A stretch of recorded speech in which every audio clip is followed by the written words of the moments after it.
This is the Dallas Morning News. It's Monday, October 7th. It will be sunny and warm today with a high of 93. Clear skies tonight with a low of 64. Here are today's headlines. Former members of Gateway Church accused the megachurch and its former leaders in a lawsuit filed Friday of failing to donate 15% of the church's tithes to foreign missionary work. The proposed class action lawsuit, filed in federal court in Sherman, alleges misrepresentation and fraud, breach of contract, and conspiracy to breach contract based on Gateway's alleged failure to use tithes as the church said it would. Gateway Church spokesperson Lawrence Swicegood declined to comment on the lawsuit's claims late Friday, citing pending litigation. He characterized the allegations as serious and said the church was investigating. At Saturday's service at the Gateway Southlake campus, Elder Trey Wilbanks told churchgoers that Gateway is investigating the claims in the lawsuit. Wilbanks said, since June, many churchgoers have expressed concerns about Gateway's finances. He said that since 2005, the church has used a nationally accredited auditor to review the church's finances each year.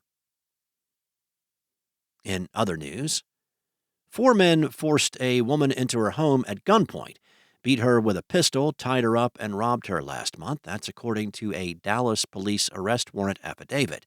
According to the affidavit, at about 9:20 p.m. September 21st, a woman had just pulled into the garage of her home on Ellsby Avenue when 4 men walked through her open garage door and one pulled a gun on her. The men forced her to the ground and demanded to know where her safe was. When the woman told them she didn't have a safe, the man with the handgun hit her with it and demanded money before taking her purse and iPhone. The men then forced the woman into her home as they tied her up and ransacked her home looking for a safe. The affidavit also said the 4 men communicated in Spanish over the phone with someone believed to be their boss and asked the person for directions. The men communicated with the woman using Google Translate and threatened to cut off her fingers with a knife if she did not tell them the location of a safe. According to a police report, the 4 men stole cash, an iPhone, a Gucci purse, and $75,000 worth of jewelry from the woman.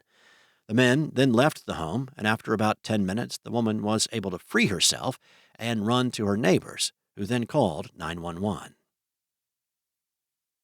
Next up, Dallas fire and rescue crews recovered the body of a 6-year-old boy Sunday who was swept away after he fell into a creek near Mountain Creek Lake Saturday afternoon.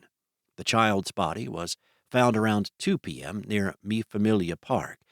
Searchers located the boy the day after they pulled the body of his 26-year-old father, identified as Fernando Carlos, from the water.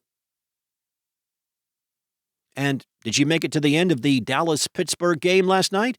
Well, after kickoff was delayed nearly an hour and a half due to weather, it's understandable if you didn't, but you missed a thrilling end to a 20-17 Cowboys win. Quarterback Dak Prescott connected with Jalen Tolbert for the winning touchdown with 20 seconds to play. Credit the Cowboys' defense that kept Pittsburgh from gaining any significant momentum from 2 Dallas turnovers. A team without Micah Parsons and DeMarcus Lawrence up front, without Darren Bland and rookie Kalen Carson at corner, made enough plays to shut down the Steelers' running game and hold the home team to 17 points for the win. The Cowboys improved to 3-2 and are back at home Sunday against the Detroit Lions. And are you ready to cast your ballot in the November 5th general election?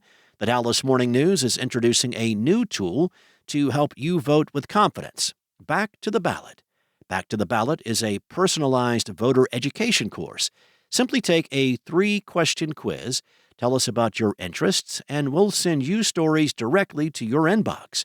The news polled thousands of voters who said they'd like more information about voting essentials, issues that will appear on the ballot, and how they vote impacts the community they live in. Back to the Ballot is our way of helping our community stay informed and confident as they head to the polls. Ready to get started? Take the quiz now at dallasnews.com/ballot. That's dallasnews.com/ballot. Get your personal crash course to voting today. And thanks for listening. For more on today's stories and for the latest breaking news, visit dallasnews.com. Enjoy your day, and I'll be back tomorrow with more from the Dallas Morning News.